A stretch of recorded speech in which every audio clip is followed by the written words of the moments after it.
Hey there, welcome back to our channel, where we talk about financial education and the secrets of creating wealth. Today, we're diving into a fascinating question. Why does a doctor who saves lives earn less than a footballer who scores goals? The answer lies in something called value generation. Think about it. A doctor saves lives and makes a huge impact on each patient. But a footballer, despite generating less direct value, reaches millions of people. This is where the difference lies. In society today, it's not just about quality, but also about quantity. Let's break it down. When a doctor saves a life, it's a huge, irreplaceable value for that one person. But a footballer's goal, while less impactful individually, is watched by millions. That small amount of value is multiplied by millions of viewers, making it extremely valuable.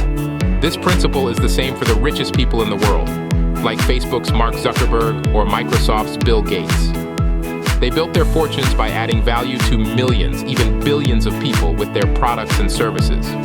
They found ways to create something useful and accessible to a vast number of people.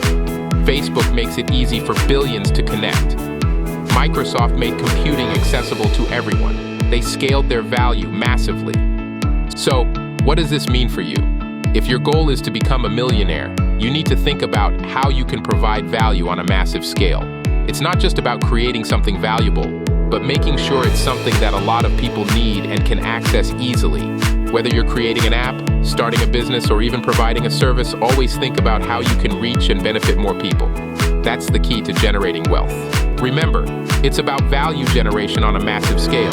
Focus on creating something that millions can benefit from, and you'll be on your way to financial success. Thanks for watching, and don't forget to like, subscribe, and hit the bell icon for more financial education tips. See you in the next video.